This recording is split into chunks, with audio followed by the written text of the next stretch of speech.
বিসমিল্লাহির রহমানির রহিম। সীমা kitchen food. আমি আজকে আপনাদের কাছে একটা রেসিপি নিয়ে আসছি যে ঝিঙ্গে, এই যে ঝিঙ্গে দিয়ে সঙ্গে আলু দিয়ে এখানে আমি এই যে বাটা মাছ দিয়ে আমি ঝোল পাক করব। আপনারা আমার ফুল ভিডিওটা দেখুন। এই যে ঝিঙ্গা আমি এইভাবে কেটে নিয়েছি আর কি, আপনারা দেখুন, আমি আমার ফুল ভিডিওটা দেখুন। এই যে মাছগুলো ভাজার জন্য আমি এখানে একটা পাতিল বসিয়ে দিয়েছি। এখানে কিছু পরিমাণে আমি রান্নার তেল দিয়ে দিলাম। এখানে আমি এই যে মাছগুলো দিয়ে দিলাম, একে একে আমি সবগুলো মাছ দিয়ে দিলাম। এই যে আমার মাছগুলো হয়ে গেছে, তাই একে একে আমি সবগুলো মাছ তুলে ফেলতেছি আর কি। বড় একটা সাইজের পেঁয়াজ কুচি দিয়ে দিছি, আর আমি দিয়ে দেবো কিছু পরিমাণে সয়াবিন তেল। এই যে আমার পেঁয়াজ কুচিটা ভাজা ভাজা হয়েছে একটু, তাই এখানে আমি 1 চামচ পরিমাণ আদা বাটা দিয়ে দিচ্ছি 1 চামচ পরিমাণ হলুদ গুঁড়া, দিয়ে দিচ্ছি 1 চামচ পরিমাণ এই যে জিরা গুঁড়া ধনিয়ার গুঁড়া একসঙ্গে দিয়ে দিচ্ছি। মশলাগুলো না করে তাদের একটু পানি দিয়ে দিলাম। দিয়ে দিচ্ছি 1 চামচ পরিমাণ হলুদের গুঁড়া, দিচ্ছি 1 চামচ পরিমাণ মরিচের গুঁড়া, দিচ্ছি পরিমাণ মতন লবণটা কিন্তু আবার পরও দেওয়া যাবে, তাই আমি একটু কম করেই দিয়েছি। তাই একটু এই যে তরকারিটা তেল ছেড়ে দিছে মশলাটা, তাই এখন আমি যে কেটে রাখা আলুগুলো দিয়ে দিলাম।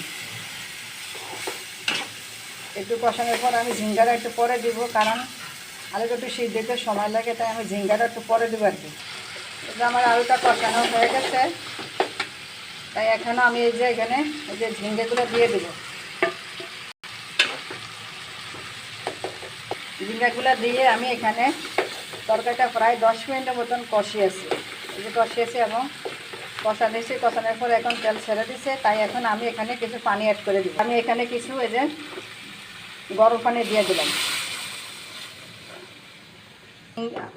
আমি ঝিঙ্গাতে পানি বেশি দিই নাই, কারণ ঝিঙ্গাতে পানি দিলে কিন্তু এমনিতেই পানি উঠে যায়, তাই পানির পরিমাণ আমি একটু কমিয়ে দিছি।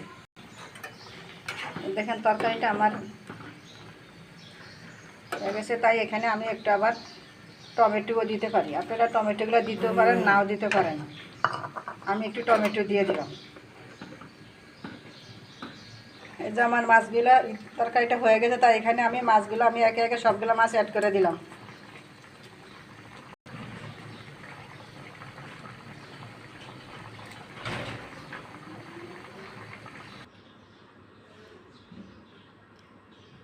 এই যে আমার ঝিঙ্গে আলুটা ঝোল হয়েছে, এই দেখেন কত সুন্দর একটা কালার।